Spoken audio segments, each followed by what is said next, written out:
Hey guys, what's going on? Lucky here. So finally finished up that Kevin Hart project with the Plastic Cup Boys. That was a blast. Those are some very cool guys. When this show comes out, I don't actually even know when it's coming out, but it will be on Motor Trend. You guys should check it out. It was definitely a lot of fun to do. There's a bunch of very cool people. Not necessarily the type of cars I build, but it was a blast to be able to have the opportunity to work on them and to meet these guys and swap stories that I'm sure will never air. And then here's some of their stories, which I'm sure will never get repeated. Here are some of their leftovers. That is a big block 396.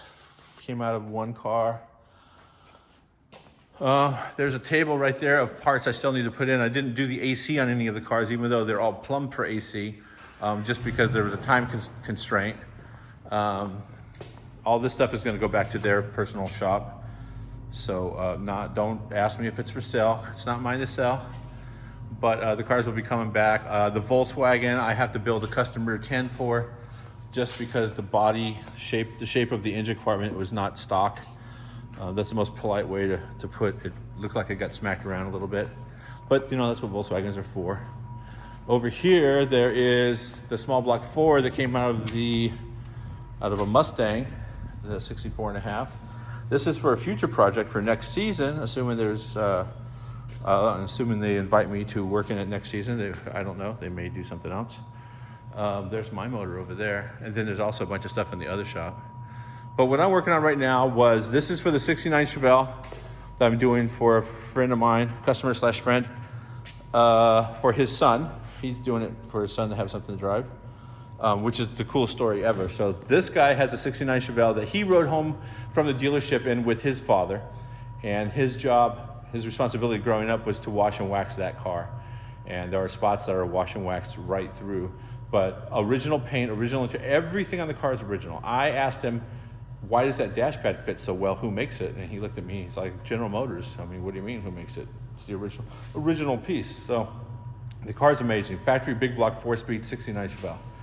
So we're getting ready to do some work to that thing to make it a little more drivable and comfortable. Brake upgrade, suspension upgrade.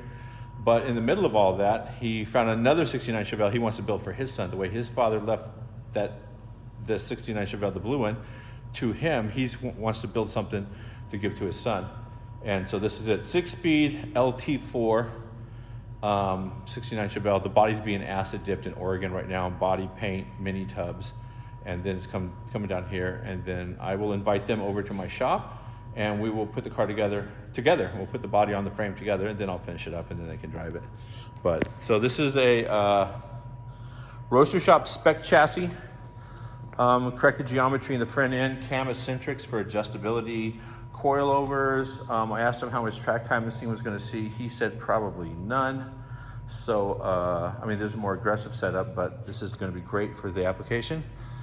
It's got a strange rear end and stainless tank with built-in pump. Lots of cool stuff. Lots of big brakes are all sitting right there. I was asked what he should put on there. He left it up to me. And I said, well, buddy, you need some big ass brakes. He goes, well, I know that. And I said, no, seriously, Bear has a system called big ass brakes. So that's what we got. 6-piston calipers, 14-inch brakes. Definitely a cool setup. So that is what's going on. These are just some rims and tires I had laying around, my little rollers. But yeah, powder coated the frame, all stainless line. I gotta do fuel lines next. And I'm gonna do probably dash 8 to the front. We're running an LT4 in this thing. Yeah, supercharged, 650 horse, 650 foot-pounds of torque. This is going to be a fun driver. I have to put an asterisk next to the fun on this one. So that's gonna be very cool. So my truck is finally in here. It's been sitting in my backyard for, since I started doing the Kevin Hart project. And the gig is, I put the big turbo on it and fixed a bunch of other stuff. This is a comfortable driver right now, but I never retuned it. And you can hear Tuner Tom is out there working on the 57 right now, which, by the way, has the air conditioning is done. It blows cold. He's doing the final tune on the Holley engine management and setting up the shift points. We're going to go for a test drive. He does a street tune and a performance tune. That's a nice driver. A lady drives it. She just want to turn the key, put it in gear, and drive it. That's exactly what it's going to do. Back to my car. When I put this big turbo on, I ran the 3-inch down to right there. That's where it dumps. And it was cool, but it gets a little loud. I'm getting ready to drive this thing this month, the 23rd, April 23rd through 25. I will be at LS Fest, Las Vegas, Nevada, at the Las Vegas Raceway. We're hanging out with the guys at the Holly. Well, the guys at Matt. I'll be there. You'll be able to find me. I'll be the guy in the rusty truck, burning off tires. So I'm definitely doing that. Also, in October, I think October 3rd, 4th, and 5th, but double check those dates on Freiburger's Instagram. That will be the duct tape drags in Tucson, Arizona. So 23rd, 4th, and 5th of this month is Vegas, and then October, duct tape drags. Just search that on Instagram, you'll find it. It's all over the place. But good times. We're gonna meet at Irwindale to go to the duct tape drags, and then everybody convoys out to Tucson. It's it's an all-day drive, but it's worth it. It's definitely a good time. And then I think for LS Fest, it's just gonna get up as early as possible, get on the road before it gets too hot, and drive there, whatever the posted speed limit is.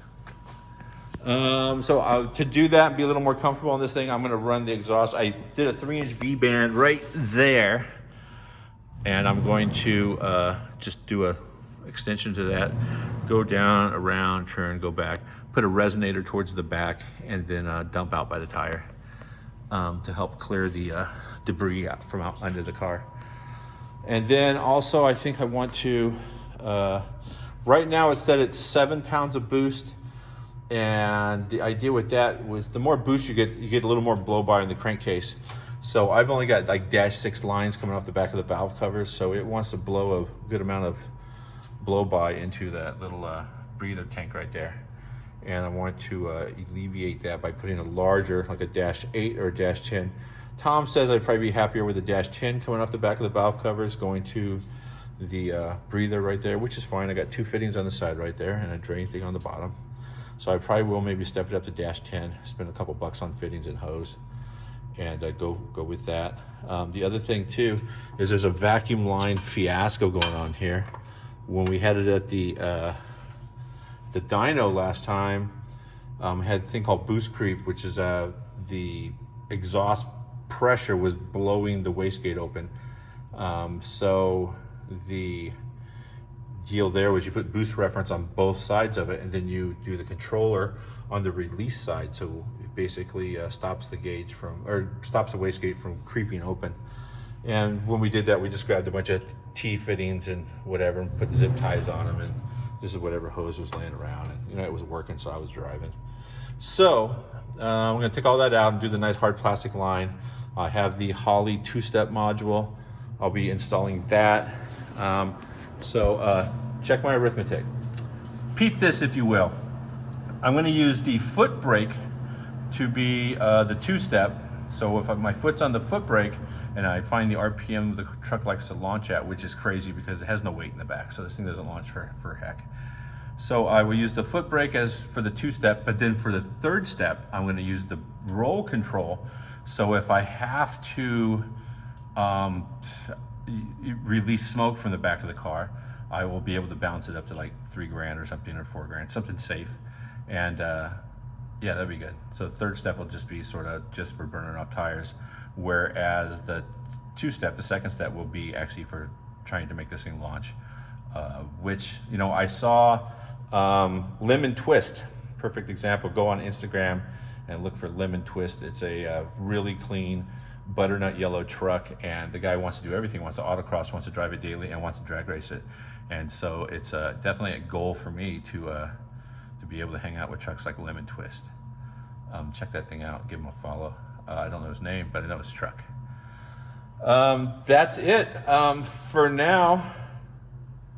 Yeah, what's coming up? Zip tie drag, LS Fest West, and duct tape drags. They're not calling it zip tie drags, it's called duct tape drags now, which is a longer story in itself.